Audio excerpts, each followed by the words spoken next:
What is up, movie lovers? Welcome back to Past the Popcorn. Here for episode 4, a very special Christmas episode. You're here for the show where the popcorn is fresh, the takes are hot, and the spoilers are usually accidental. Yeah. I'm your host, Nick, with my co-host, Rob. What's up? And we are absolutely pumped you're here today. Whether you're a casual streamer or a diehard cinephile, you've come to the right place.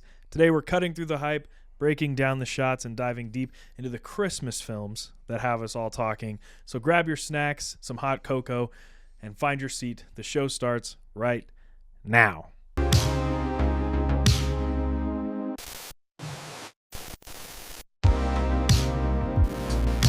Yeah, okay, so our next episode was supposed to be our viewing of Superman, Viewing of Superman. which will be happening during the Christmas break.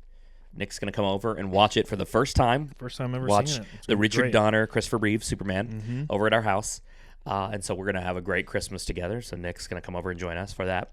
But in the meantime, we thought we need to have something to put out there during Christmas. It's just like a perfect opportunity for content. So we came up with this episode. So we're going to discuss a few different things today. One, we are going to discuss, 3 different areas. We're going to discuss our favorite Christmas TV specials. Those are specifically different than TV episodes. Our favorite Christmas TV episodes, so of maybe like a sitcom or a drama, what our favorite episodes of theirs that are Christmas themed. And then finally, in the end, we're going to break down our top 5 with honorable mentions Christmas movies of all time and why. And as we go through it, explain to them what we're going to kind of talk about as we talk about the episodes and everything else. So we just want to give our top few Christmas episodes for TV shows, and then if there's not necessarily a TV show, but it's more of a special, it's coming like the Guardians Christmas special.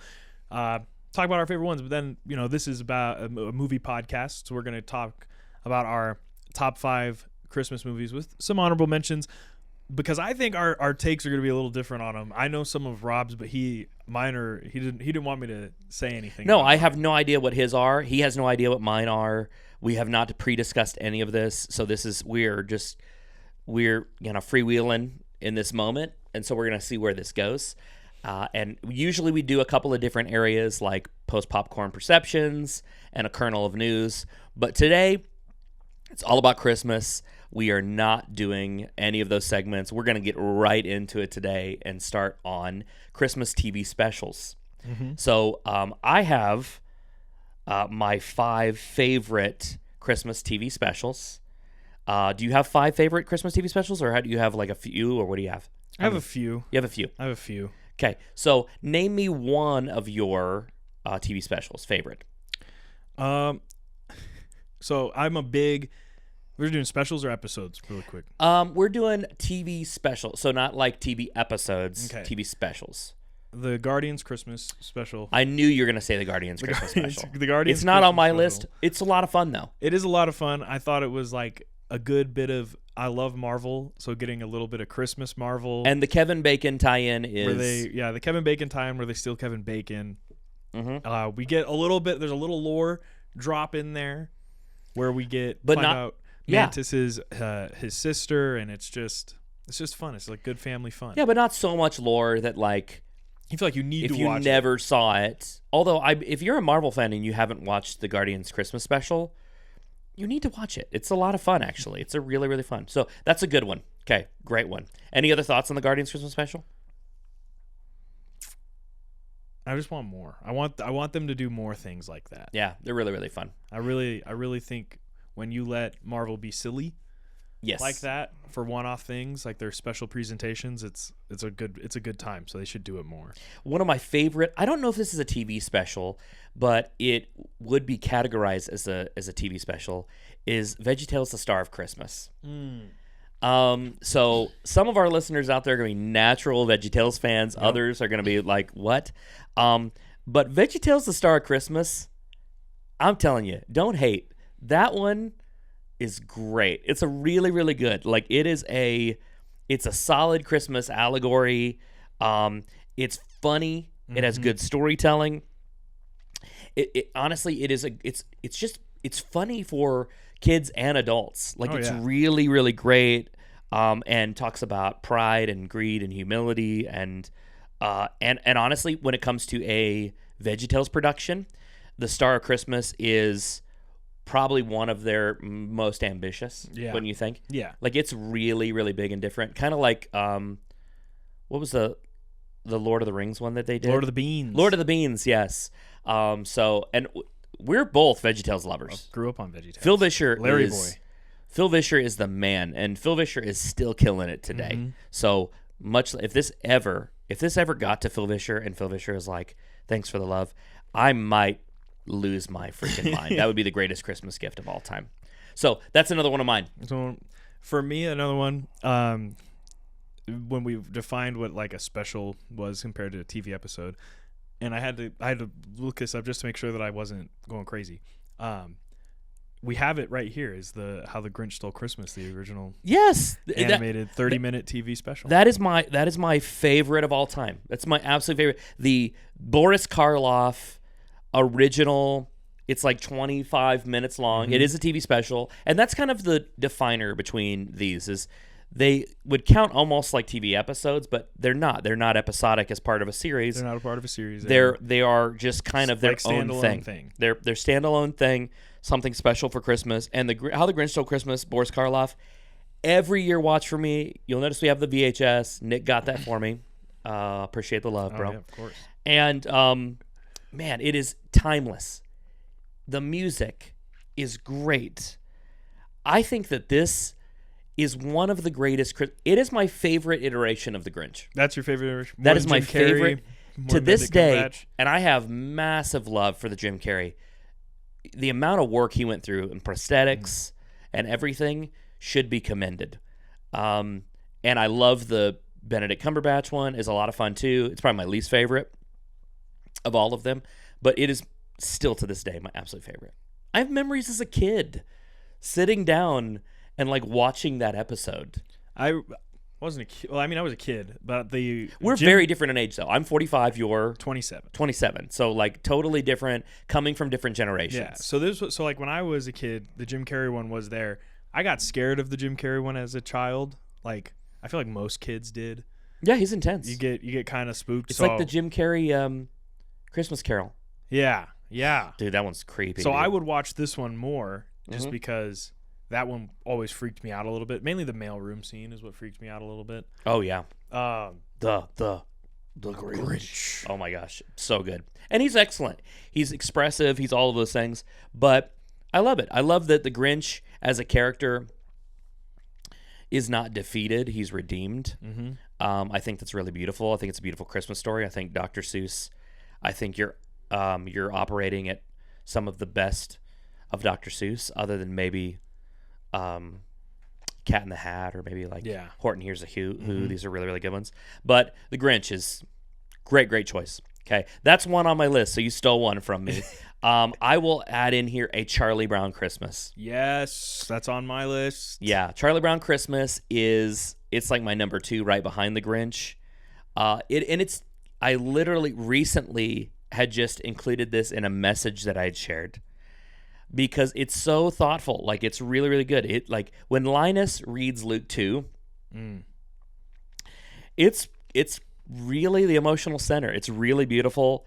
And interesting fact, did you know that the CBS executives thought, because this is the first like movie, TV special, anything of Charlie Brown to ever come out of the comic book strip, and they thought this would fail. That they thought there's no way the kids are going to connect to this. And it's literally one of the most timeless Christmas movies. You watch it every year. Apple buying up Charlie Brown guarantees them massive viewership every Christmas, October, November, and December. Halloween, like Thanksgiving. They've got it locked, man. And you look at like Apple's numbers on their most viewed, Charlie Brown Christmas is like right up there at the top with like everything else. It's huge. So big one. And the children's voices in it were real kids, not actors. Nice. So cool. What's another one? You got any more? I do. In the same vein as How the Grinch Stole Christmas, Charlie Brown, Frosty the Snowman. Oh man, it's not on my list, but I love it. I love Frosty the Snowman. I just watched it the other day. I love I love Frosty Snowman because as a kid I always was like, okay, I just haven't been putting the right hats on my snowman. Mm-hmm. I haven't put the right pieces together. But the second I do, this snowman's gonna come to life. This ties back into your Scott Pilgrim, like every character is a real person kind of thing. I appreciate your joy and imagination, Nick. It's really, really refreshing, actually. So it is like you, but I loved it. I loved it. The magician and his hat. I think Jimmy Durante does the music for Frosty the Snowman, which is really great. I mean, and the song is a classic. Frosty the Snowman. Oh, and I love how he sings it too. It did also. That was another one though. As a kid, whenever he would like start to melt, I'd be like, no. I know. Felt like I was losing a friend. Did you ever watch Frosty Returns?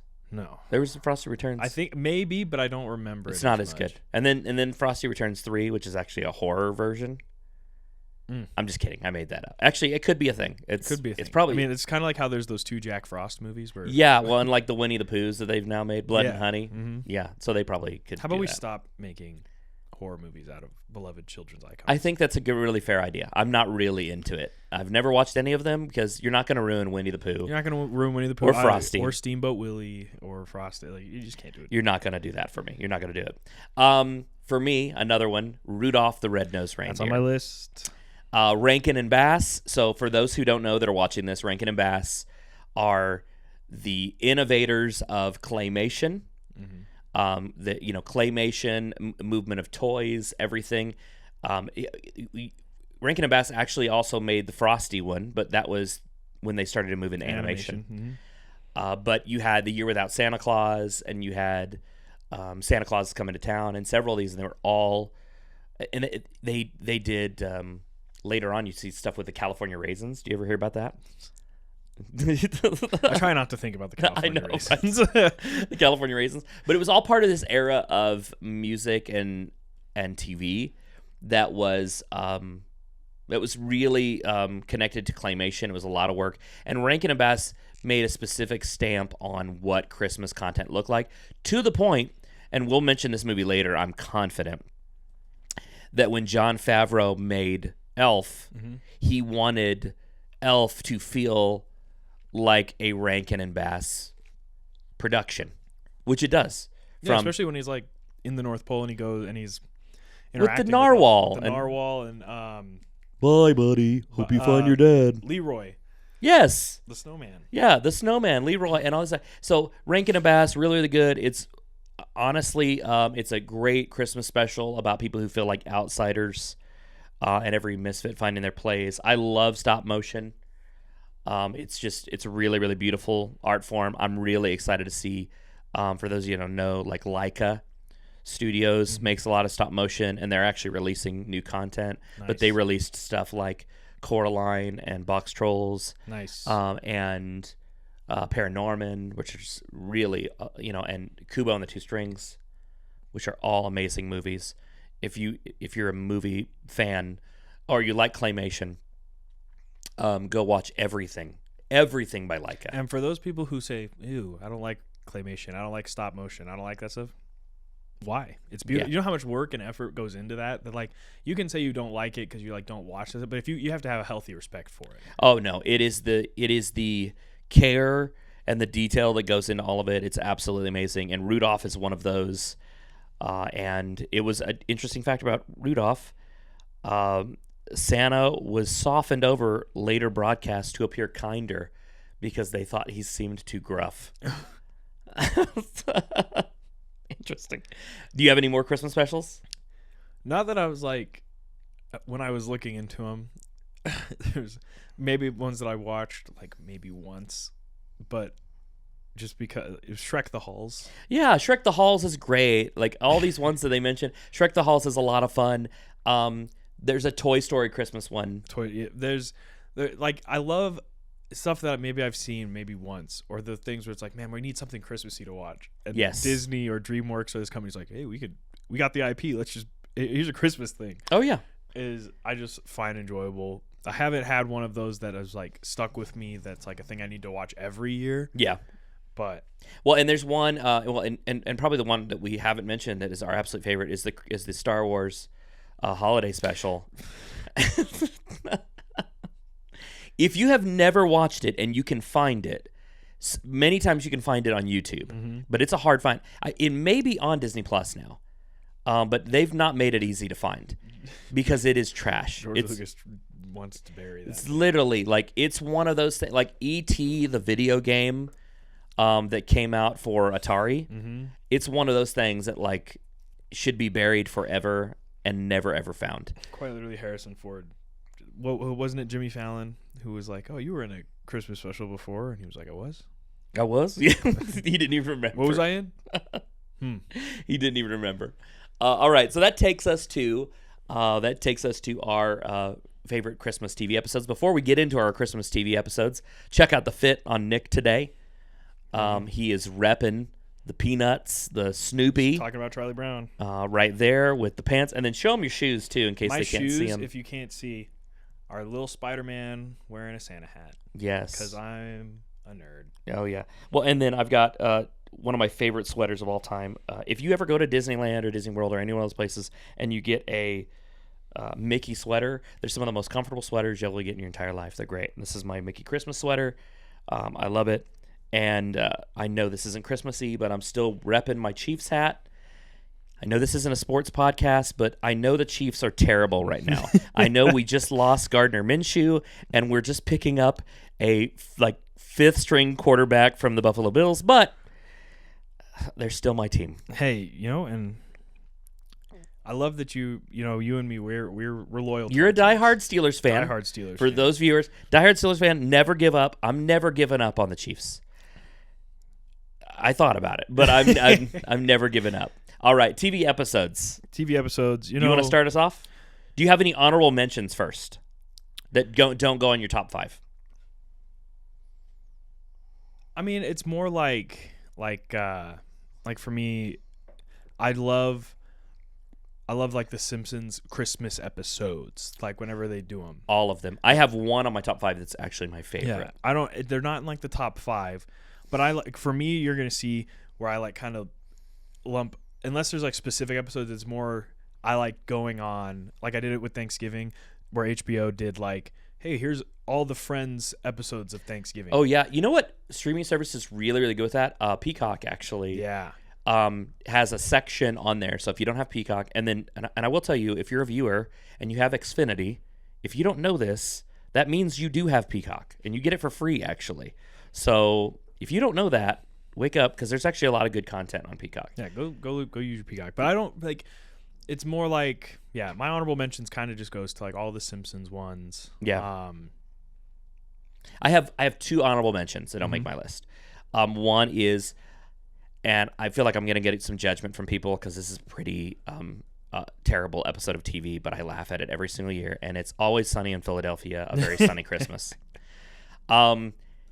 This is not for everyone. It's not pretty at all. It's dark. It's uncomfortable. But it's also completely unforgettable. It's one of the most memorable Christmas episodes I've ever watched. It's not warm. It's not fuzzy. It's the exact opposite. But Charlie Day is hilarious. Everybody is so funny in it. It's really, really good. That's an honorable mention. And my other honorable mention, you're going to love this, Nick. Phineas and Ferb Christmas. Phineas and Ferb Christmas. Phineas and Ferb Christmas is such a great episode. The soundtrack, man. They're Thank you, Santa Claus. Okay, that was on my top 5. It was your top 5? It's in my top 5. I just love how Dr. Doofenshmirtz is like, leave me alone. I'm not giving you any figgy pudding. And they just keep coming, and he goes, that's it. I'm getting rid of Christmas because I'm sick of these people coming in asking me for figgy pudding. It is so good. It's so good. Let's since we're on it, let's talk about that episode a little bit more. Phineas and Ferb Christmas. It's honestly it understands Christmas so well. It understands Phineas and Ferb so well. Dan Povenmire is brilliant. He has like the creator of Phineas and Ferb, Dan Povenmire. Look him up on Instagram. He is hilarious. He's really, really good. Makes great content and a good person.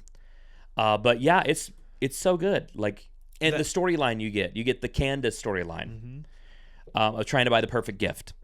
Trying to buy the perfect gift for everybody. Phineas and Ferb trying to make sure that they're on the nice list for Santa. Yeah. By creating just a gigantic like rest stop for him. Yes. Doofenshmirtz trying to get rid of Christmas. Isn't there like a steam room so he can get his schwitz? There's a sauna so he can get his schwitz with his milk and his cookies. And I love a lot of the Phineas and Ferb like episodes like that, like the longest day of summer, just because I love when Dan Povenmire puts Phineas and Ferb in the position where they're a little lost. Yeah. Like Phineas is like, "Where's Santa? What did we do? Like, were we naughty? What was?" Oh yeah, it's so good. It's so good. And I will tell you, like as a viewer, if you have never watched Phineas and Ferb or never got into it, Nick, you're how old again? 27. 27. I'm 45.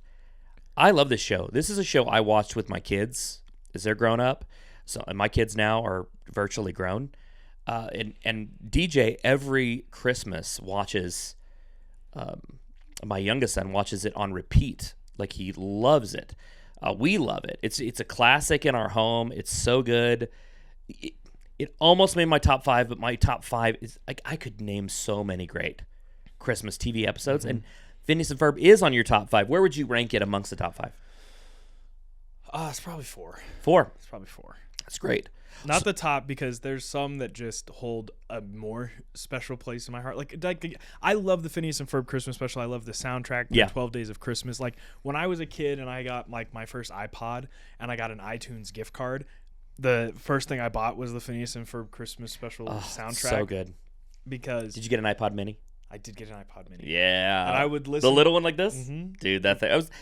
The iPods, the Minis, the little skinny one.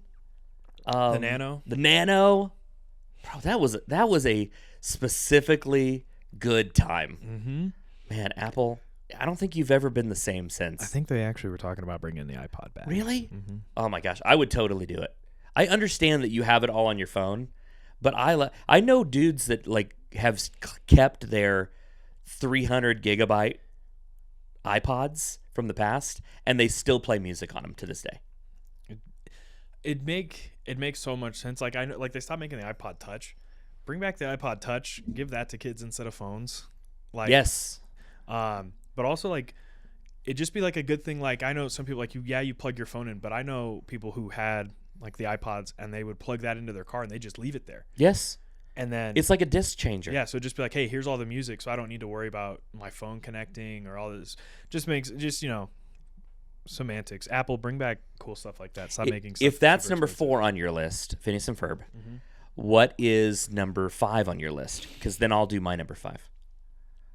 So my number 5 is pretty much any Futurama Christmas episode. You know what? You're going to really chastise me because I'm such a big Matt Groening fan and Simpsons fan. I have never gotten into Futurama. Futurama it's so much more crass than The Simpsons. Yes, which that's what I hear. That's why it gets canceled so much. But it's like, one, it's so smart. Like the way Matt Groening has talked about it, the show is he talks to actual like rocket scientists to make sure that the science in the show is somewhat sound. That's interesting. So I find that, but it's hilarious. Fry and Bender kill me. I know of the characters because they're so famous, and honestly, it's not on the level of iconic as Simpsons. No. But almost nothing is like Simpsons is.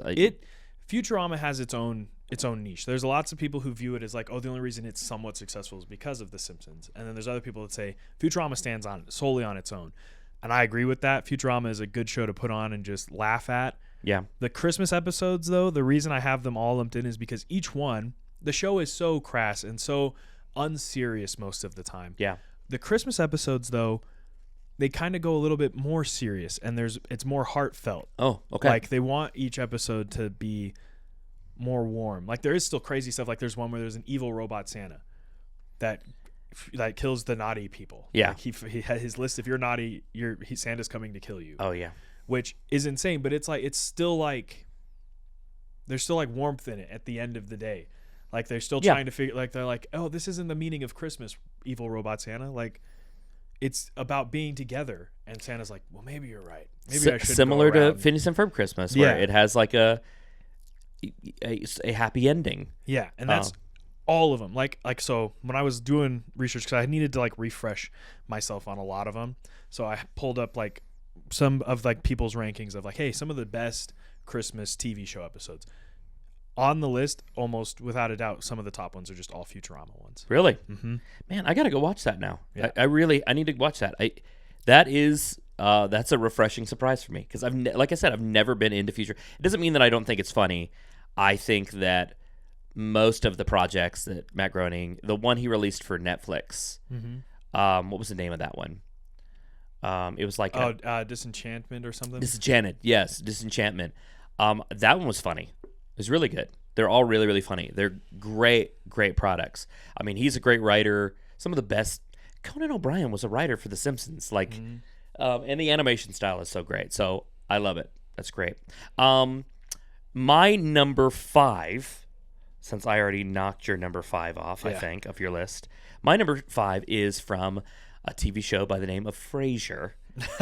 Now, if you want to talk about a TV show that has incredible, heartfelt, funny, great Christmas episodes, go and watch every episode of Frasier for Christmas. Every Frasier episode. And I think you can get Frasier on... I think you can watch it on... I think it's on Peacock, isn't it? I think it's on Peacock. It's on Paramount. It's on a few different... Nice. It's on a few different things. But Frasier is so smart. I mean, there's a reason why Frasier is like one of the biggest comedy winners in history of Emmys. Because it's really smart. How it weaves in all these storylines. And their holiday episodes are always really, really good. But their Christmas episodes are specifically really, really powerful. There's a really great episode that my wife loves. That is one where Martin, the dad of the family, is going to be in a production of the Nativity Story. But the way he's explaining the story, Daphne, which is their housekeeper, thinks he's dying. And then everybody is all confused, but it's all these intersecting storylines until it all comes together, and it's really, really great. But my favorite single episode of Frasier, and I watched it again last night, I love this episode, is actually probably the quietest of all the episode, and it's called Miracle on 3rd or 4th Street. And it's just a great, it is, his holiday has been ruined. His son is not visiting him. It's got great storytelling. It's really heartfelt. He gets really humbled by the holidays because the holidays really suck for him. They're terrible. And then all of a sudden he gets to he ends up working the shift for Bulldog. And have you ever watched Frasier? I've seen clips, but I haven't fully watched. Yeah, it's so good. It's so great. I know they came back with like a reboot of it. They did a reboot, and the reboot's pretty good, but it's nothing like, because if anyone's ever watched Frasier, you know that the best part of Frasier is not Frasier, it's Niles. Niles is the best part of Frasier. But it's just a great episode. And it's honestly, if you look on Most Less, it's literally one of the ranked as one of the best holiday episodes of all time. That's my number 5. My number 4, I won't really get long into it since you just did your number 4. My number 4 is Simpsons. Nice. And I could do all the Simpsons episodes, but I will say one particular episode is the very first Christmas episode ever. And it's not just the very first Christmas episode, it's the very first Simpsons episode ever. That's a good one. It is That's Simpsons Season 1, Episode 1. Isn't that when they get Santa's Little Helper? It is when they get Santa's Little Helper. It is Simpsons roasting on an open fire. The series has just started. Now, interesting factoid, I grew up on Simpsons my whole life. I remember Simpsons vividly as a kid. I used to watch the Tracy Ullman Show. I loved sketch comedy. And the Tracy Ullman Show was on Fox, and what they would release is they would release these shorts, these animated shorts on the Tracy Ullman Show. And as they released these shorts, the shorts were Matt Groening's Simpsons, but they were really badly drawn. Really badly drawn. Well, those were so popular, even as badly drawn as they were off the Tracy Ullman Show, that Fox is all, hey, let's just make a show out of that and just clean up the animation and everything. And over the years, you watch the progression of Simpsons cleanup of its animation. From those very first episodes being a little rough and the color not being as good to much later on being a little bit different. But honestly, it is such a great episode. It really paints the whole family, and it's Santa's Little Helpers. Santa's Little Helpers first appearance. First appearance. So Simpsons Christmas episodes, all excellent, but that's my favorite. Before we move up the list, I have 2 honorable mentions for Christmas episodes. Okay, please. And that just being, this is gonna sound so dumb. Yeah. But in the similar vein of the Futurama, how I feel about Futurama's Christmas episodes, like that's why it's number 5, is because these 2 honorable mentions and Futurama could honestly interchange their places. Yeah. It is any Family Guy Christmas episode. I knew you were gonna say Family Guy. And any American Dad Christmas episode. The shows are dumb.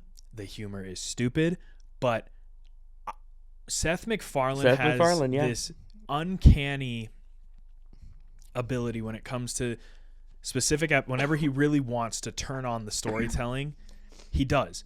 And he does it for Christmas episodes on these 2 shows almost undeniably. Like again, I said the list. One of the top 3 was Family Guy, Stewie and Brian's trip to the North Pole. Oh man, that's a great episode actually. So it's so many people write off these shows because they're like, oh, the dumb, stupid toilet bowl humor. Yes, it has a ton of that, but the Christmas episodes are different. Yeah, Family Guy Christmas episodes never take themselves too seriously. They are constantly, if they hit a moment of like seriousness, they're going to follow it up pretty quickly with a joke. Yeah, to they'll break follow it that. up pretty quickly with a joke. And it may be potty humor, it may be whatever else, but I think that Family Guy and Seth MacFarlane, they do that type of humor better than anyone else. Mm-hmm. And I think some people don't like it as much because they don't just like Simpsons will let that heartfelt moment just sit there with you, and be there and not make a joke about it as much. Whereas Family Guy will totally just mock the moment. They'll mock the moment with a joke. That's why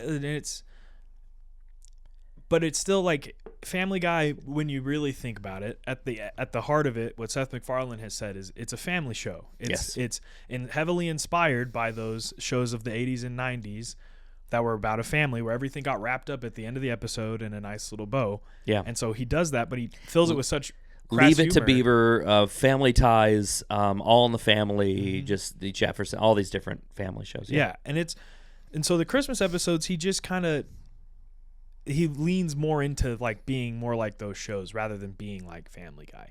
Yeah. And it just is so heartwarming. Like one of my favorites, besides Trip to the North Pole, is the one where they bring Brian back, because that's all Stewie wants for Christmas is he wants his friend. Yes. And so, but his time machine's broken and he has to work on fixing that. And then the dog that they replaced him with, Vinny, sacrifices like them ever meeting so that he can get Brian back. I just watched recently, Hulu had released a Family Guy Christmas special, a new one for this year, because they do one virtually every year. Yeah.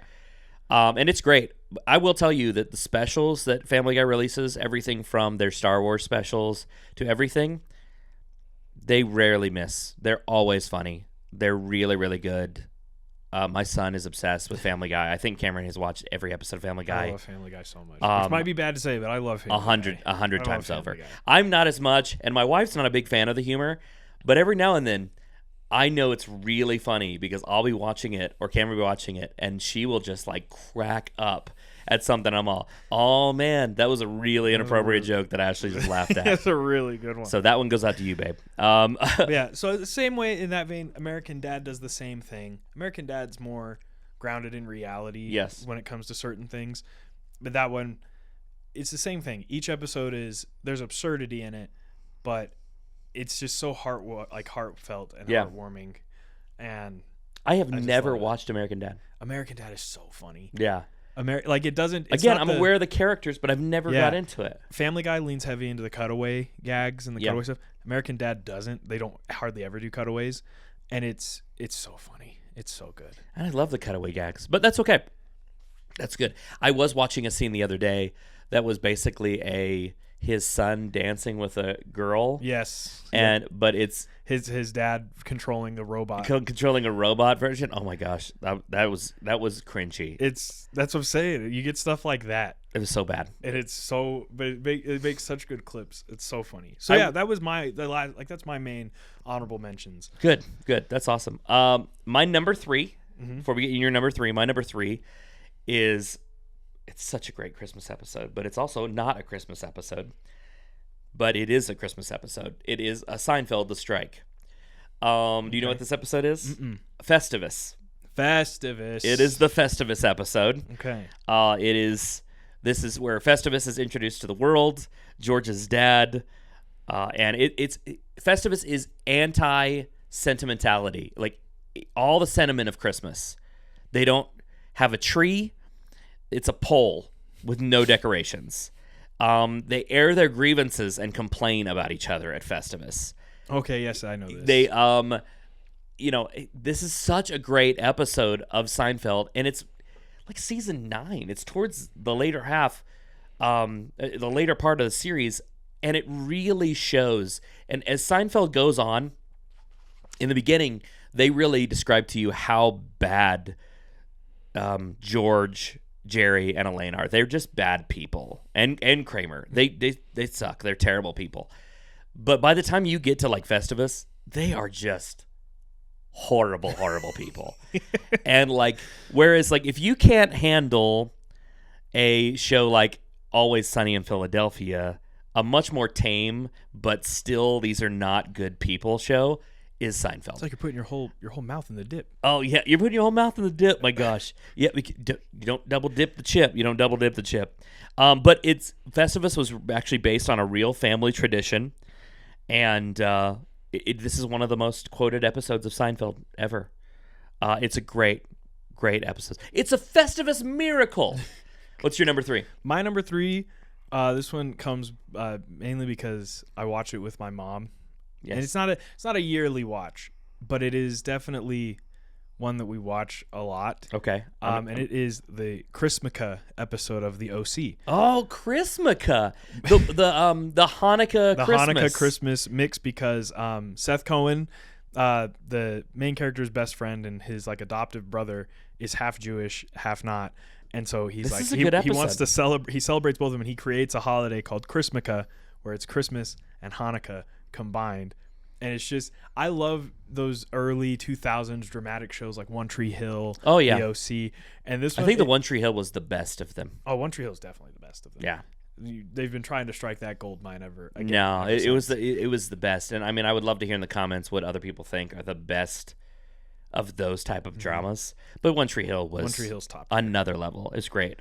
Ashley and I think last year rewatched a bunch of it, and I love just putting on One Tree Hill to just binge. It's just a good watch in the background. Mm-hmm. It's so soap opera. Mm-hmm. I don't usually like shows like that. I typically hate shows like that, but I love that cast. One Tree Hill's so good. The cast is phenomenal. And Peyton is the best. I love her, and everybody hates Peyton, but I love Peyton. Peyton's so annoying. She's so annoying. I think Peyton is. She's amazing. Not as annoying as Haley, in my opinion. Haley's terrible. But the OC, it's just like this show is so wrapped up in drama. There's something new, crazy happening in each episode. But the Chrismukkah episode, there's crazy stuff, but it's just a fun episode. It's just like, yeah, what is it? He's combining these two holidays, and that's like the one thing he cares about the entire episode. He goes, "It's Chrismukkah. We can't. Yeah, we got to put all this crap aside. It's Chrismukkah." There is, the show The Goldbergs. Yes, The Goldbergs. The Goldbergs has a really funny Christmas and Hanukkah episode, which reminds me a lot of that, but much more sitcom-y. Mm-hmm. And it's where the Goldbergs' mom, she falls in love with Christmas and is disenfranchised with Hanukkah, so she like creates a Hanukkah bush instead of a Christmas tree and like all these things, but they're ultimately all Christmas traditions. So I love that. That's great. I'm gonna watch that one again. Chrismukkah is a great episode. My number 2 is one that Ashley and I watch every year, and sometimes we watch even when it's not Christmas, and it is Friends, the one with the holiday armadillo. Nice. It's I've seen every episode of Friends probably 20 times. because of my wife primarily, but I've seen all of the episodes. There's some people in in your generation and younger that don't get Friends. They don't get it. They don't like it. The whole concept of like a laugh track, and like TV show and the way that those sitcoms played out. They don't really get the studio set. Yeah. They're more embraced on the shows like One Tree Hill and those like that are coming out now, where it's like, hey, it's a sitcom, but it's filmed not on a studio. It's filmed like in an actual house. Yeah, no, it's totally different, and it's kind of a classic form. But every character in this episode gets to shine. It's really, really good because you have the whole scenario with like Rachel, Phoebe trying to get Rachel to move out, and so she's like bringing presents to them, and Joey is hilarious in this episode. And Ross, all he wants is for his son to be able to celebrate. Speaking of Jewish, he wants his son to be able to understand Hanukkah and the lights and the lighting of candles and all of those things. And but his son, who is not typically raised that way, at least on both sides of his family, he doesn't really care. So he wants to like dress up as Santa and teach him, and he shows up dressed as he can't get a Santa costume, and he shows up in an armadillo costume. And then Chandler shows up, and it's so great. And then Joey shows up, and there's so many quotable lines in that scene. It is peak Friends era energy. It is so good. It's so great. It is one of my favorite holiday episodes of all time. Your number 2. My number 2 comes from another show that I watch far too much of. Yeah. I can quote almost every single episode. The View. Show. The View. Yeah. The View, is that the one? It's not The View. It's not The View. Okay. All right. I just want to make sure. This one was, I believe, technically the first. No. This is the first Christmas episode of this show. Okay. I don't think there was one in season 1. Okay. And that is How Lily Stole Christmas. Oh. From How I Met Your Mother. Grinch. When he calls Lily a Grinch. Only I didn't say Grinch. He didn't say Grinch. We won't say the word. I love. That he means. And I put like a dash. This is a family podcast. We're not about that. Yeah, I put a dash. That is my favorite of them. But it's again with me. Every single one of the How I Met Your Mother Christmas episodes just has a charm in its own way. Like the one that's later in the show when Ted is telling Ted pretty much goes off on all of them and tells them to stop being dumb and like go do what you said you were going to do. It's Christmas. Oh my gosh, I love that episode where he's all about making gingerbread houses. Mm-hmm. And they're going to the theater to watch It's a Wonderful Life, I think. Yep, they're going to go watch It's a Wonderful Life. And everybody's like, hey, we're going to try for kids. And then, I'm going to get this new job and I'm going to donate to charity. And then they all just don't. And then Ted screams at them like, no, you're going to go get this new job. You're going to go return this suit lined with diamonds and donate the money to charity. And you guys are going to go try for kids. You guys have been talking about this stuff all year. Go do it. And I love that. But How Lily Stole Christmas is just so much fun because she steals it all. And it's also the emotional crux of it when she's like, this is the first one since she's been back after she broke up with Marshall. And just the fact that I feel that on Ted's level where when we have friends in relationships and then those relationships end. Yeah. He's like, you never apologized to me for leaving. Like, we were best friends, and you just left. No, it does a really good job. And all their holiday episodes are really good.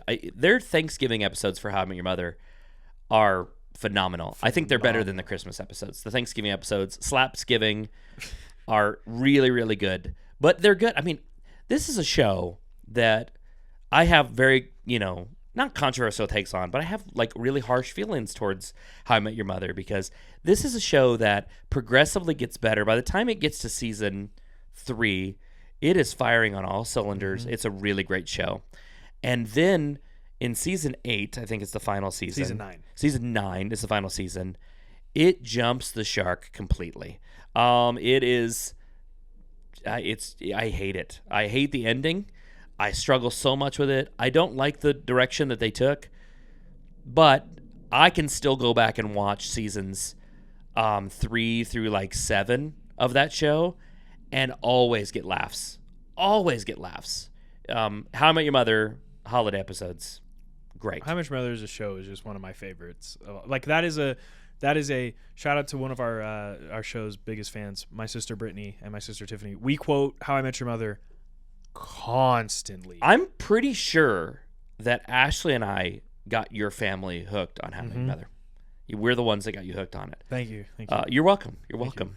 And One Tree Hill. And One Tree Hill. Because we would have viewing parties at our house. I watched that to try to connect with my sisters. Because I was like, what are we watching? What are they watching? And my mom told me, and she thought I was a little too young, but then she finally let me watch it.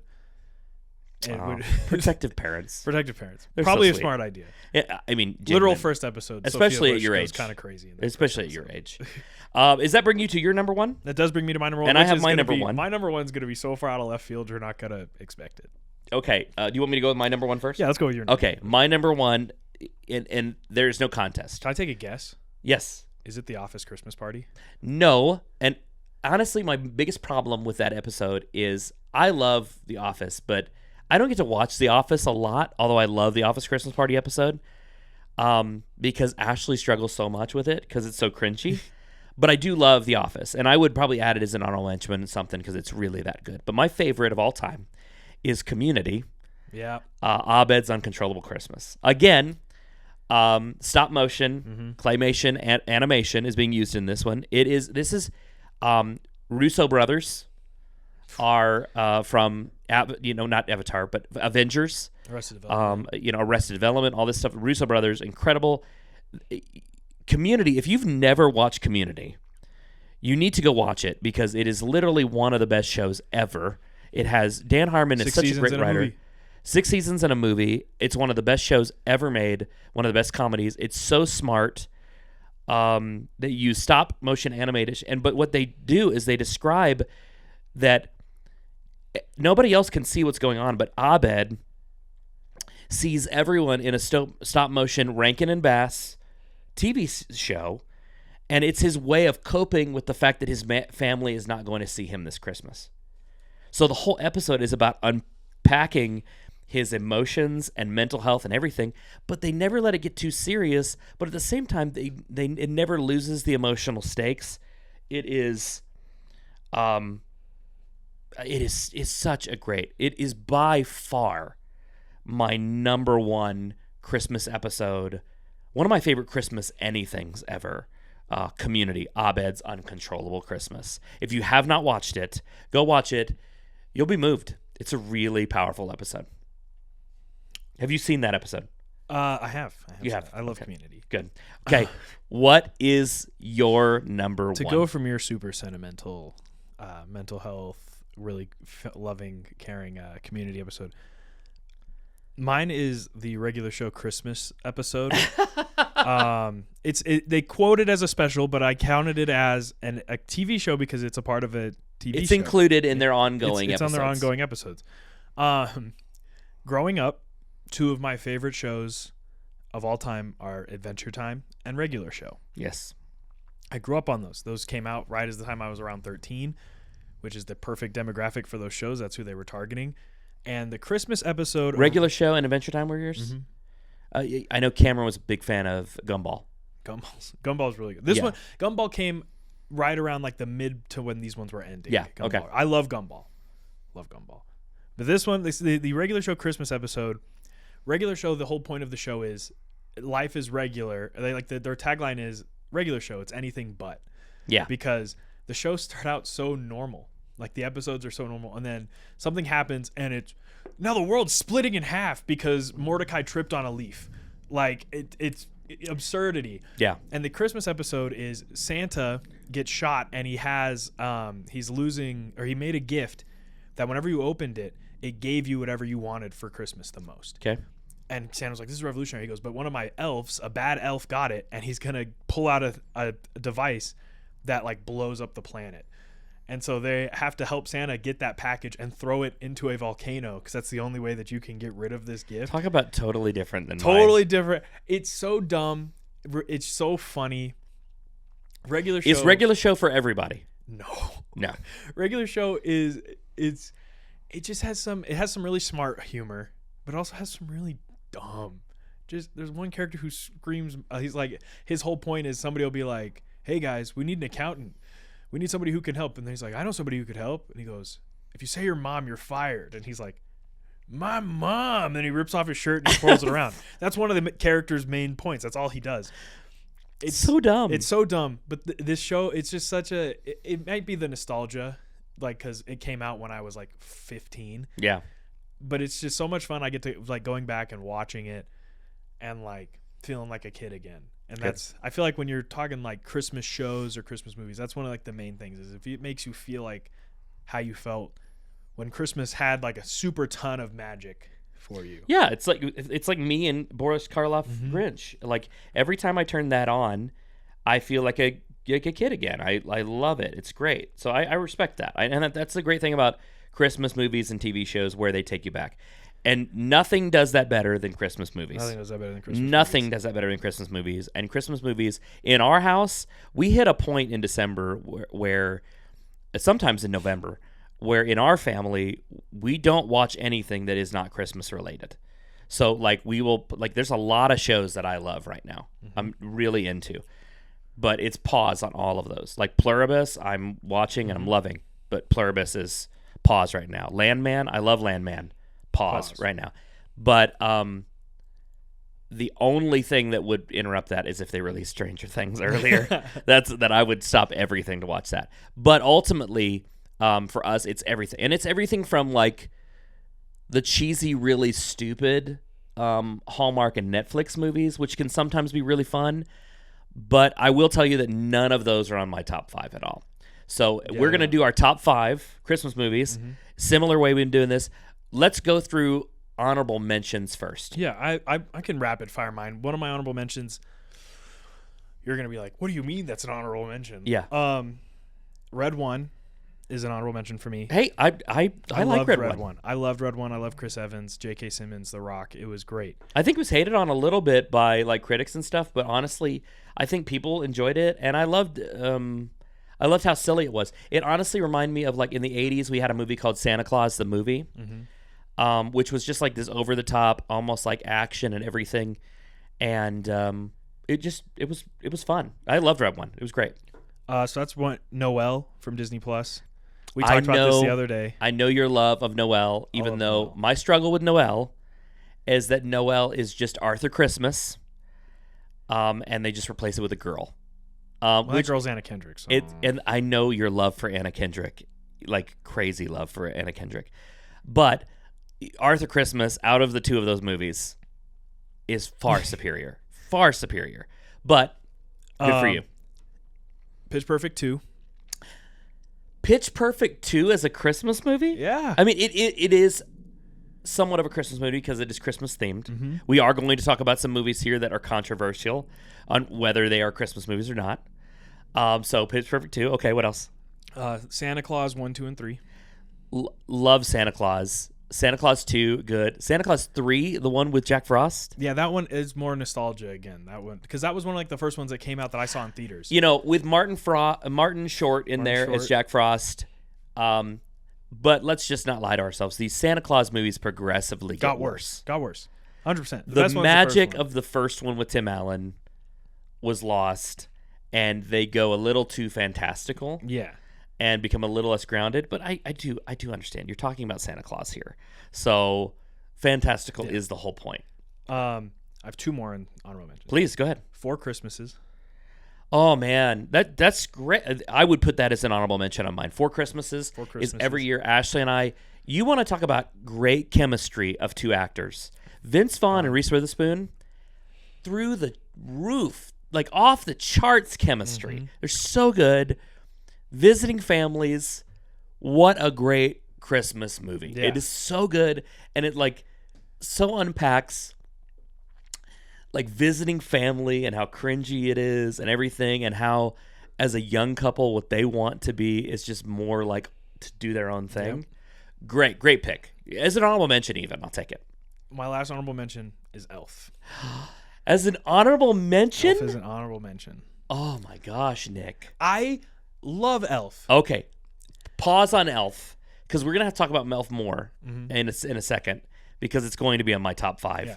Because it has to be, because it's freaking Elf, Nick. Oh my gosh, man. Okay, I'll come back to that in a second, but let me rapid fire off my honorable mentions. I mean, Four Christmases is really, really great. I don't have it on mine, but it's one that's considerable. The Holiday. Have you seen The Holiday? Maybe. The Holiday is Cameron Diaz, Jude Law, Jack Black, and Kate Winslet. Yes, I have. This is such a cozy, like, adult Christmas movie. Like, it is like, everybody is always talking about how much they love Love Actually. Love Actually is trash.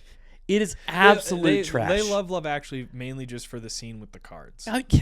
It's, if you're watching this or listening to this and you're all like, Love Actually is the best Christmas movie ever, I'm sorry, but you and I are mortal enemies. I do not like Love Actually. I think it's absolute trash.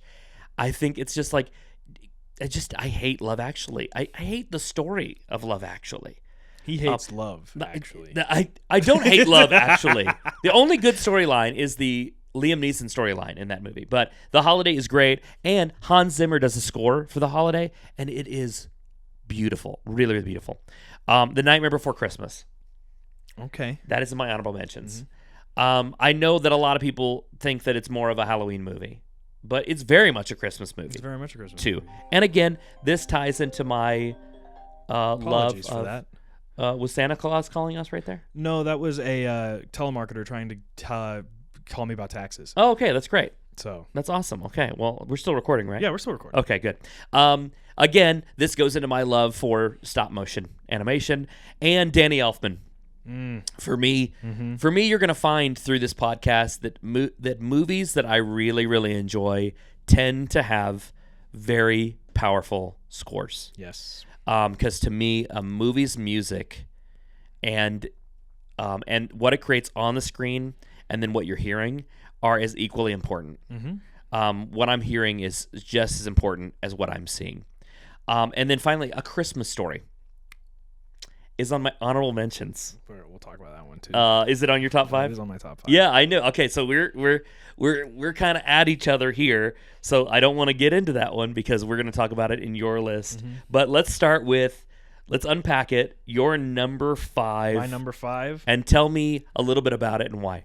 My number 5 for the Justice family, they'll know this one immediately why it's on this list, is A Muppet Christmas Carol. Oh, the fact that it's not on my honorable mentions is really sad. I love it. Michael Caine, just all the Muppets. It's so sentimental. It's so perfect. It's so great. It's such a good. Oh, that reminds me. One I didn't mention on my honorable mentions. Batman Returns. And if you don't think it's a Christmas movie, you're crazy. But that can be a topic for another time.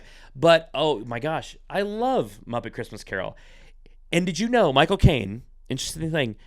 They interviewed him about acting in A Muppet Christmas Carol, and one thing that he said is he had to act so serious so that the Muppets characters could be more. It elevated their performance the better he played Scrooge. And if you're going to talk about best versions of Christmas Carol ever made, Muppets Christmas Carol may be the best one. So that was one that me and my family, we watch pretty much every year. There's only a few that we watch that like we sit down together and watch. This one is typically Christmas Eve night. We watch a Muppet Christmas Carol. Growing up, this was the only version of Christmas Carol I knew. Like, and for me, Michael Caine was Scrooge, and Tiny Tim was a frog, and Light the Lamp, Not the Rat, Light the Lamp, Not the Rat. Like, yes, the entire movie, it falls into nostalgia, but it also doesn't because it is just so well made. And you can watch it whenever. It's so good. It's so good. And they're bringing back the Muppets. The Muppet Show is coming back, so they're bringing back. Seth Rogen is actually bringing back. Seth Rogen is on a roll right now. Seth Rogen's on a tear. Between him working on Animal Farm for Angel Studios. Insane. Wild. What he did with Teenage Mutant Ninja Turtles. I want more. My gosh. Retroactive Christmas specials, the thing that showed before SpongeBob with the Ninja Turtles. They showed a side note. They showed a Christmas special which is going to go down as one of my favorites I've ever seen. That was so good. It was a Teenage Mutant Ninja Turtles. It was kind of like a sequel to Mutant Mayhem called Chrome Alone 2. Did they release a Chrome Alone 1? No, they just called it Chrome Alone 2. And it's so funny. It's so funny. It's such a great... it's worth the price of a ticket to see SpongeBob just to go see the Teenage Mutant Ninja Turtles short at the beginning. It's genuinely funny. But anyways, Muppet, I give it to you. 100% totally agree. Muppets Christmas Carol, total classic. For me, my number 5 is Elf. Okay. It is Elf. See, that's Elf. Elf was just on the borderline for me. Yeah. And honestly, the ones that are above Elf to me are such excellent. But I love Will Ferrell's just whimsy. his whimsy and his how committed he is to the bit. Chugged, how many 2 liters of Coke did he Oh chug? my gosh. Well, all the bits from eating the spaghetti to which is not easy. I tried to eat that him in the spaghetti. classroom and him in the shower and like as an elf and he's washing himself like this with his hand and like eating the cotton balls. Buddy, he's eating cotton balls and he's walking through New York. And like, did you know that most of the New York scenes that they filmed, they had no permits for any of the scenes? Fantastic. It was guerrilla style filming. I love it. I love it. And they literally just went into New York and they're like, hey, just run out there. And like the Santa that he runs across, the guy in the red tracksuit, was just a dude walking around. I love that so much because it's just New York. It's just... Yeah, they said, I mean, Jon Favreau, who is brilliant, Mandalorian, Lion King Chef. remake, Chef, Swingers, Zathura, oh my gosh, Jungle Book, like so many great. Jon Favreau is a treasure. He is such a good director. Iron Man. Iron Man, oh my gosh, I can't believe I didn't mention Iron Man. And so he does all of these things, and he does it so well in this one. Like, he is, but he's not dumb. He's pure. And it's so great. I love the whole, Ed Asner as Santa is one of my favorite Santas. I love his kind of gruff, tough Santa, almost a little bit like J.K. Simmons in Red One. Zooey Deschanel. And Zooey Deschanel in this movie, Elf is reminds me of Rankin and Bass, the old stop motion animation. The reason it's on it could have been in the top 5. Yes. But the reason it's an honorable mention is because most of mine, while I believe they're tremendous Christmas movies, mine have a lot of more like sentimental value to me, like in my family and traditions at Christmas. Elf, me and my sisters love it. We watch it all the time. It just, these other ones just kind of... They beat it out that way. They just beat it out. You know, to me, there is sentimentality to some of these on my list too. But Elf is top to me. I love it so much. Your number 4. My number 4 is National Lampoon's Christmas Vacation. Gotcha. Okay, so that's going to spoil for me because we're going to go ahead and talk about this one. But National Lampoon's Christmas Vacation is my number 1. Number 1. Christmas movie. The reason it's not higher on my list is the ones above it have more sentimentality to me and my family. Christmas Vacation, I love this movie so much. If it were just a list of Christmas movies that I thought were top, like just best of the best of the best, and I didn't look into it with a lot of sentimentality, it's number 1. Yeah, and there's so many Chevy movies. Chase. Oh yeah, oh my gosh, why am I blanking on her name? Beverly D'Angelo. No, his neighbor. She's in Seinfeld. Oh, Julia Louis-Dreyfus. Julia Louis-Dreyfus. So good. It's just they're just side characters, but I just love their characters, and I love I like how I don't know, Margot. Oh my gosh. Hey, Griswold, do you think you can fit a tree? Where are you going to fit a tree that size? Bend over. Bend over, and I'll show you. Oh my gosh, Clark is, he is the greatest Christmas dad of all time. There is no contest. He is the greatest Christmas dad of all time. He's one of the most interesting movie dads of all time. He just wants to create these perfect scenarios. Have you seen Chevy Chase's original Vacation? No, but I want to. You really should. You really should watch it. Here's the really interesting thing about the vacation movies, for those who haven't seen them. So all the vacation movies, the kids are never the same in any of the movies. All different actors, different ages. In one movie, the son's older than the daughter, and the other one, the daughter's older than the son. There's no continuity at all. They don't care about that.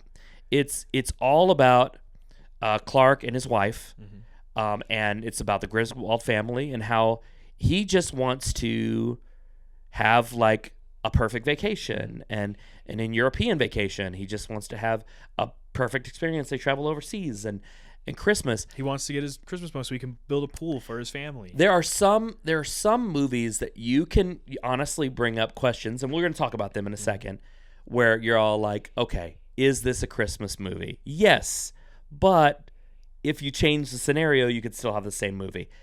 This is absolutely 100%. You can't change. Christmas is a main character in this movie. It captures emotional chaos. The infamous Christmas rant. Oh my gosh! I want to get that on a sweater. It is they so make sweaters of good. It. Where's the Tylenol? Oh, where's the Tylenol at the very end? Oh, it's such a great rant, and it's just, man, I love that movie so much. Part of the reason I love it is I do have familiarity being younger. My dad thought the funniest thing ever is that, which is one of the weirdest things to pick on, but my dad thought was so funny, is that the uncle, what's his name again? Keep talking. I'll tell you. Okay. Oh, Cousin Eddie. Cousin Eddie. Yes. Eddie. So Cousin Eddie, Cousin Eddie is drinking eggnog, and he's wearing a like white, almost like see-through somehow shirt, and he has a black dickie underneath it, which is what cheerleaders typically wear underneath their uniforms, and it's not meant to be worn under something you can see through. But if you watch it again, pay close attention, because he has a black dickie underneath this that's up here, and you can see it kind of. He's just so terrible. Cousin Eddie. And Cousin Eddie is someone that shows up in several vacation movies. He is a reoccurring character. And there is talk that they are going to try to do not a remake, but a continuation of the vacation movie they made with Ed Helms. Yes. Okay. And do a Christmas version and bring the entire cast back from Christmas Vacation. If they did, it would be gigantic. It would be gigantic.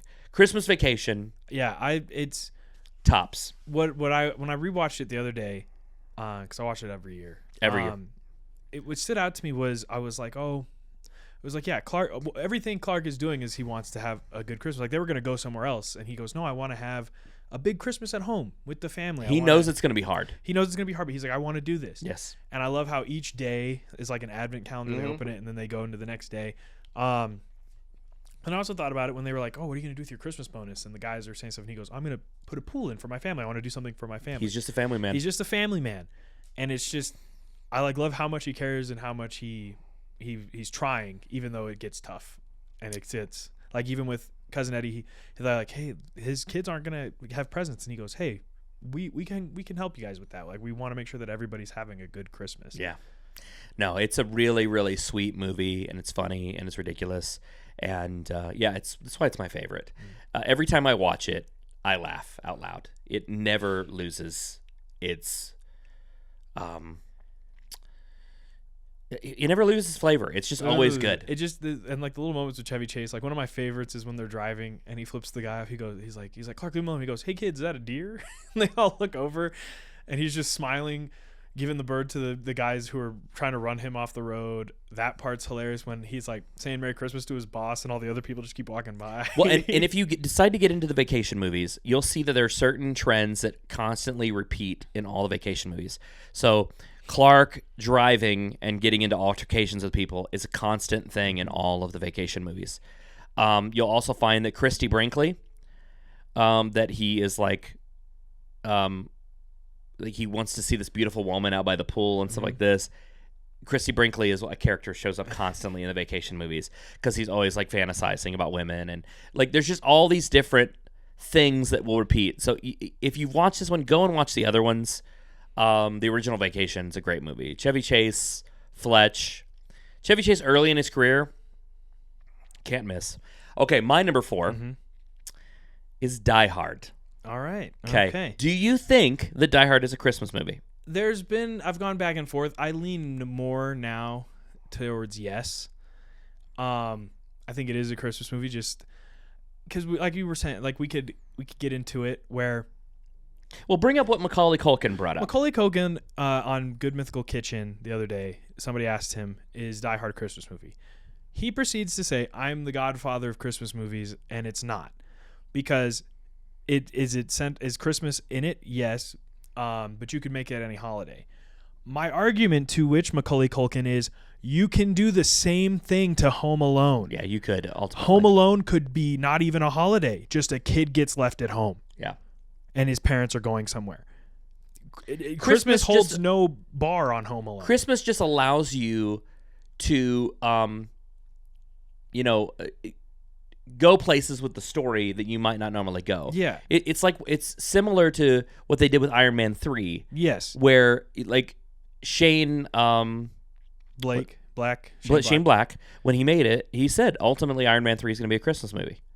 But in the same way as like Die Hard or Home Alone or one of these is a Christmas movie. Mm-hmm. And I mean, I love Die Hard. I watch it every year. I watch it sometimes several times a year. You'll see it right here on the table in front of us. It is Christmas music is used throughout it. He's visiting his wife at a Christmas party. We're talking about James Cameron literally said the other day, they said, James Cameron, what is the greatest action movie ever created?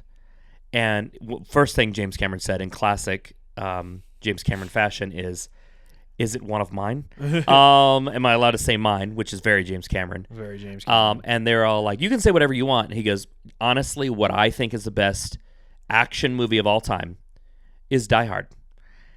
It's such a good... This is Alan Rickman's first movie.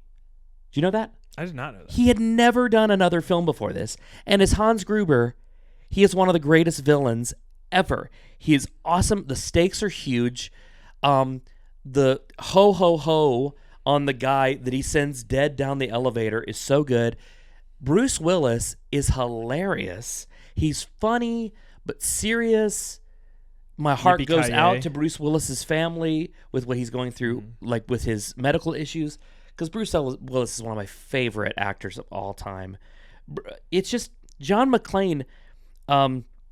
He's not a superhero. He's just exhausted, and he is stubborn, and he's bleeding, and he is one of the greatest characters ever. And the reason I love it as a Christmas movie is Christmas movies are often about bringing families together. Mm-hmm.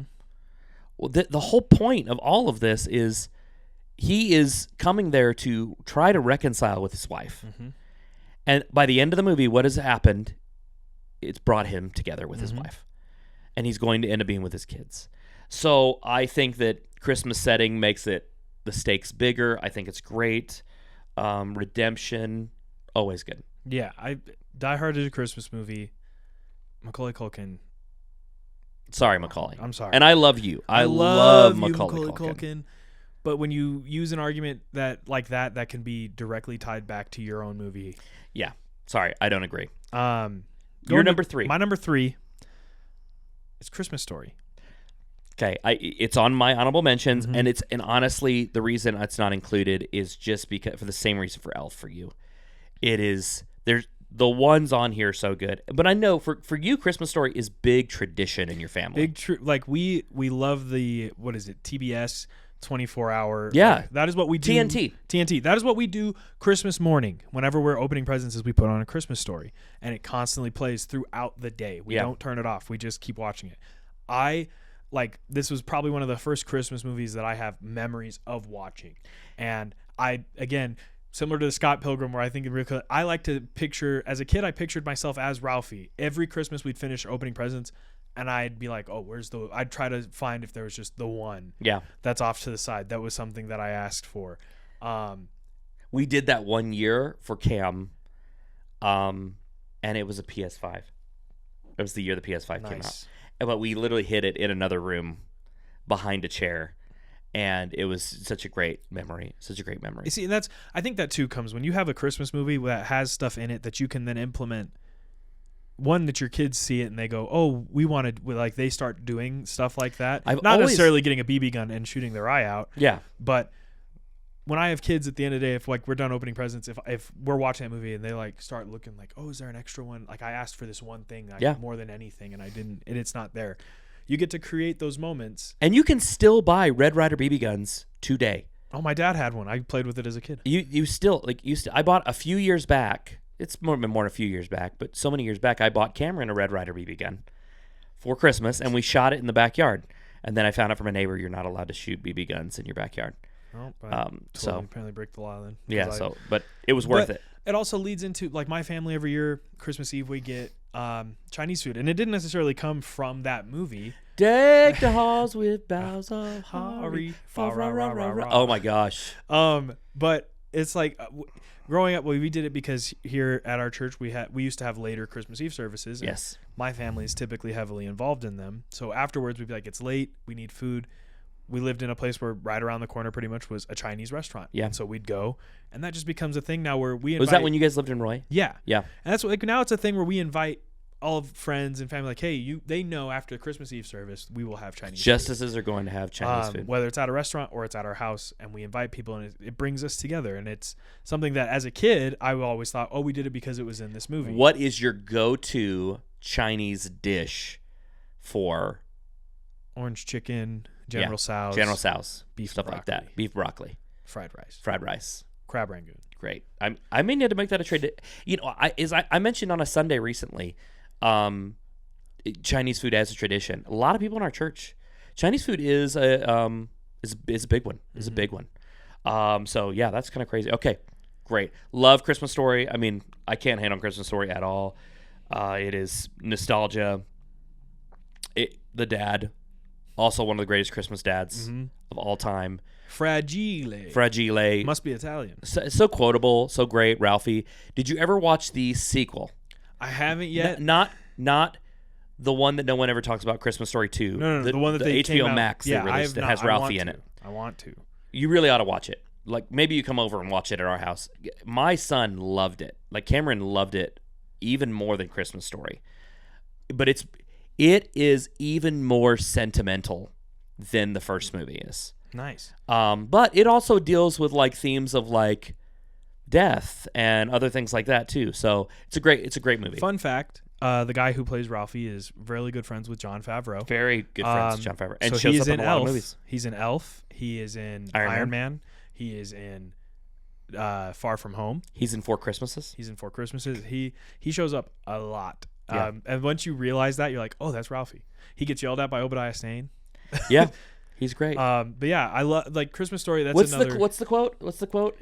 He had scraps in a cave. Oh, he goes. Tony Stark was able to build this in a cave with a box of scraps. That's he what goes. it is. I'm not Tony Stark.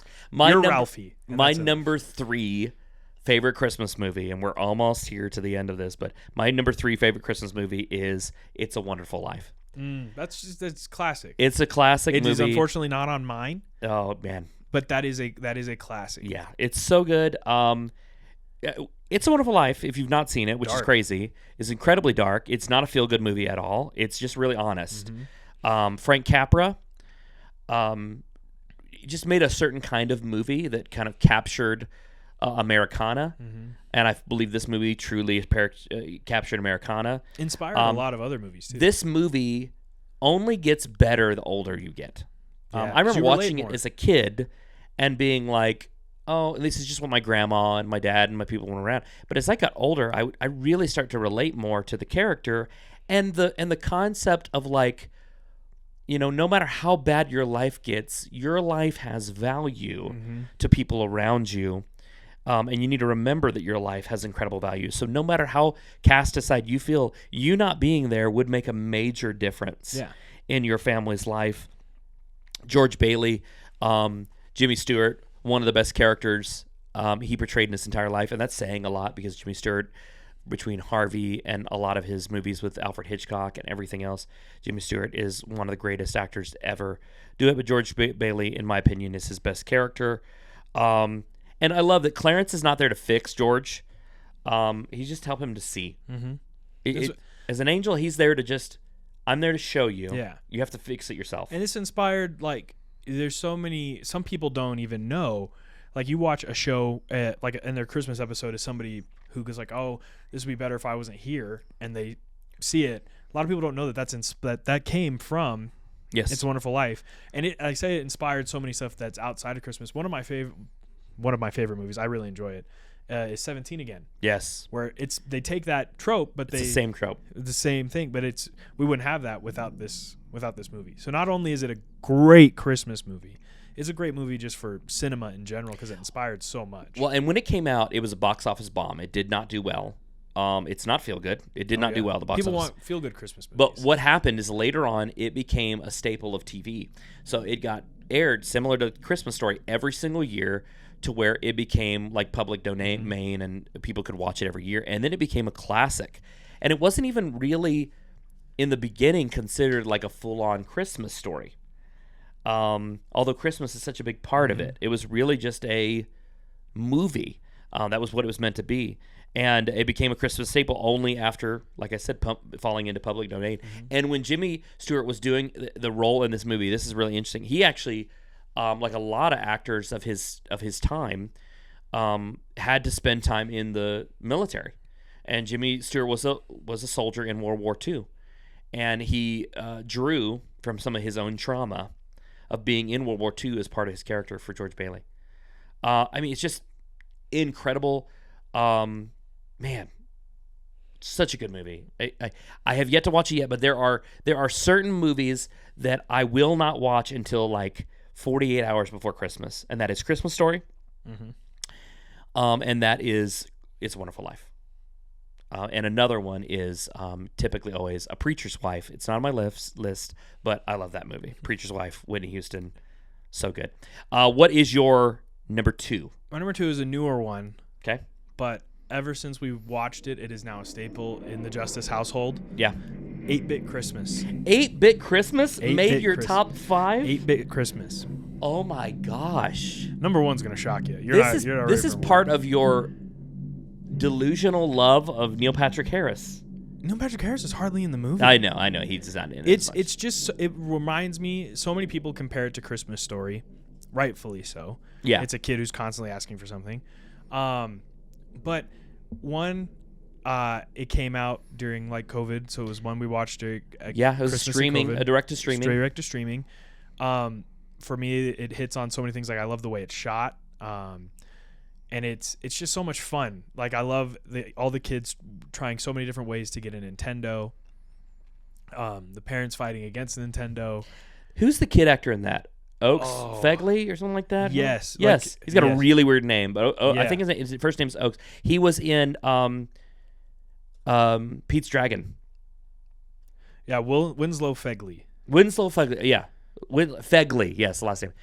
So a really weird name, but really good. Yeah. Really, really good. And he was in Pete's Dragon as well, which he was great in that. And 8-Bit Christmas is so funny. It really is. It is a good, if you've never watched 8-Bit Christmas, it's on HBO Max. And worth a watch. Oh yeah, and it definitely, this one hits like, I'd say close to home because like the relationship that he has with his dad. Yes. Where his dad's like, I just want you to get an honest day's work. I want you to do this stuff. Man, how about Steve Zahn as the dad in this one? Steve Zahn, one of the most underrated actors in Hollywood.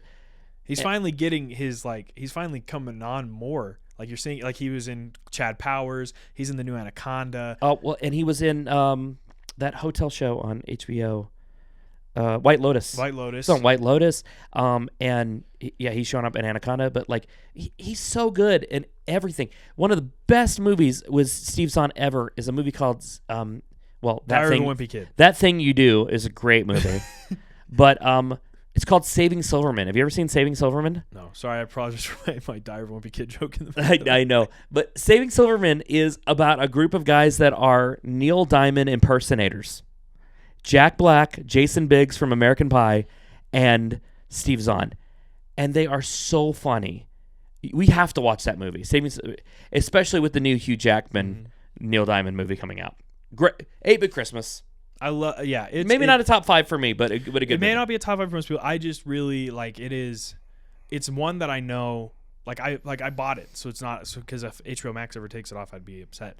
So I bought it, and because it's one that, because it's one that as I get older too, I feel like it's gonna be good. And when I have my own kids, and my kids are asking me for video game consoles, I could see myself being like, oh well, back in the day, I wanted a Wii. Yeah. And it's something that I feel like they'll be able to resonate with. It's true. My number 2 is Home Alone. Home Alone, which is right here in the center of the table. Home Alone, you know how I said earlier, music has a big part in the movies. John Williams' score Somewhere in My Memory is just beautiful. Christopher Columbus, or Chris Columbus, the director who would go on to later direct Harry Potter, who directed a lot of great movies. You got John Hughes that helps write this. It's just a great movie. It's ultimately a kid fantasy wrapped in a Christmas movie. Macaulay Culkin is so good. If you want to watch a good movie to prepare you to why would they pick this kid, then you have to go back and watch another John Hughes movie called Uncle Buck. Uncle Buck. And if you watch Uncle Buck, you see a very young Macaulay Culkin who is phenomenal. Gives one of the greatest speeches ever when he is interrogating John Candy. You know that movie because you're a massive John Hughes fan. Uncle Buck is one of my favorite John Hughes movies ever. It's very sentimental. And Macaulay Culkin's great. And I think that earned him the role in this. And then Macaulay Culkin will be a superstar. Everything from movies like The Page Master, and Rich. The Good Son, and Richie Rich, and Another Home Alone, and The Nutcracker. He literally danced in The Nutcracker. To years later, he'd show up in the movie Saved. And now we're starting to see a resurgence of Macaulay again. And we talked about his brother last week on the Kieran Scott Pilgrim. Culkin. Kieran. Sitting there drinking his Pepsi. Yeah. Getting ready to wet the bed. SNL just released a skit about Home Alone where Ariana Grande plays Macaulay Culkin. And you need to go watch it. It is hilarious. It is very reminiscent of old Monty Python. It's really, really funny. Go watch it. It's really, really great. But yeah, I just love it. And interesting thing, Joe Pesci actually avoided Macaulay Culkin on the entire filming of the set, so that every time that he came into contact with him, he'd be afraid of him. Nice. And Joe Pesci's great. Daniel Stern, who is Harry, did not want to do this movie, but his kids talked him into it. Nice. They said, "You got to do this movie, Dad." And it's one of his greatest. Next to City Slickers. I love Home Alone. I know what we said earlier, Macaulay. It is a Christmas movie. It is. It's just when you say oh, you could replace it with any holiday, but it is like a kid fantasy. Your family goes on vacation, you get left at home. What do you do? Yeah. What do you do? And then you're tasked with defending your house. Before we get to my number one, because I just. And my number one's Christmas Vacation, so he's already done my number one. Your number one will cap us off. Oh gosh. Brittany and Tiffany. Okay. You've heard the movies I've said. Yeah. It was not a part of the honorable mentions, and I have not said it yet. They will know already which one this is. This is again one we watch every year. Oh my gosh. It's Just Friends. Oh, Just Friends is great. I don't know if it's number one, but it is. I would put it as an honorable mention. This one for me comes in at number one because this is something. Again, sentimentality. One, it's a great movie. Forgiveness. Ryan Reynolds, Anna Faris is more than saying sorry. It's just sorry. It's. This actually, aside from Green Lantern, this was the first Ryan Reynolds movie I saw. Where he starts out really. See, I watched Ryan Reynolds early on in his career in a TV show called Two Guys, a Girl, and a Pizza Place. You ever heard of that? No. He was on a sitcom. It's almost impossible to find, but look it up on YouTube. He is in it, and he's great. He's so good at it. But Two Guys, a Girl, and a Pizza Place, and I watched him on a sitcom, and I immediately, when I was watching that sitcom, going, man, this guy is going to be huge, because he was so charismatic and funny. And man, Just Friends. Yeah, this one. He's great. This one is one that, no matter what's going on, it could be my parents have gone to bed. Something me and my sisters, whenever we're together, Christmas Eve, Christmas Day, we're going to watch Just Friends.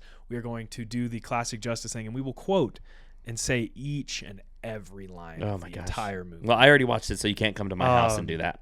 And it is just the story of the movie. Could this be any other time? Yes. Yeah. But it is. But Christmas makes it more interesting. Christmas makes it more interesting.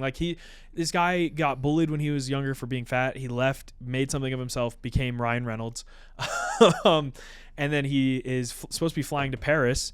The girl on the plane puts salmon in the microwave. With tinfoil. With tinfoil. And they end up having to land in New Jersey, which is where he's from. And he's seeing his mom, his brother, his friends from high school, and the girl that he fell in love with as a teenager. Yes. And the entire movie is him being just the worst. Oh, he's terrible. He is terrible. Well, and honestly, and it sets up why he becomes that way. But honestly, it's not. What's interesting about it is it's not her fault. It's not that he becomes that way. Yeah, and that's what you get over the movie is that yeah, she was flirty with him and maybe crossed some lines. Mm-hmm. But you're as a person in charge of how you react to people, mm-hmm. and he just became emotionally stunted. Anna Faris is phenomenal in this movie. She is one of the best comedic. I think she's an underrated comedic actress. Her in The House Bunny is so good. Oh. She's great in everything. I wish she would still be doing more of that because Scary Movie she was wonderful in. But the whole cast is great. The whole cast is so good. The guy from American Pie, Chris. Yeah. What's his name? Dusty Dinkleman. Dusty Dinkleman. He is so good in this.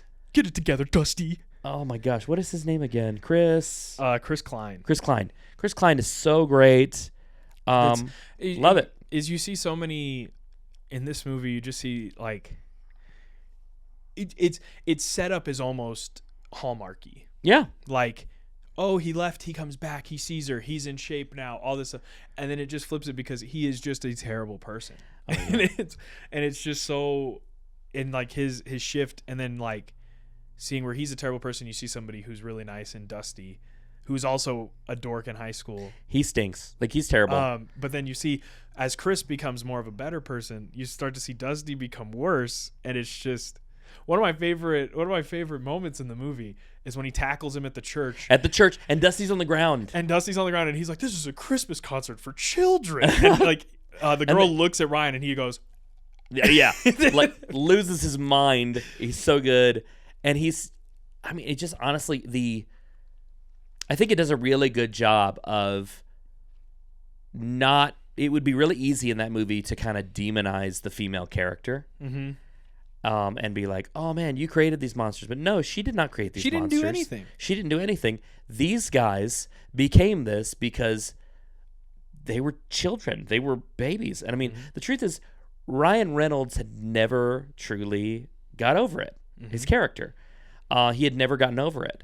And he spent his whole life trying to prove that he was someone he's not. Mm-hmm. Now, do I think the ending of it is a little sappy?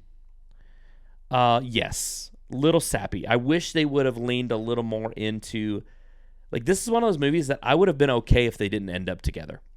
So, interesting fact, there is an alternate ending. Oh, that would have been really interesting. There is an alternate ending where he ends up at his house. Yeah. Anna Faris doesn't show up at the house, but there's like a bunch of like, his boss sends like a bunch of girls in bikinis, and they're dancing, and he's just kind of sitting there staring forward, and the movie ends. See, to me, I know that's a really nice tied up in a bow. I like that more because I don't know that he really deserves her. I think she's a really sweet person, and a little naive, obviously. But from what he did in the movie, he doesn't really. And I think they try to tie it up in a bow to make audiences like it a little bit more. But I like the ending. I like that ending a little bit more, actually. But Just Friends, not on my top 5. I could include it as an honorable mention. Great Christmas movie. I don't hate that you put that at number 1. Ashley loves that movie. Yeah, great list overall, Nick. Mm-hmm. Great. This was a great, fun Christmas episode.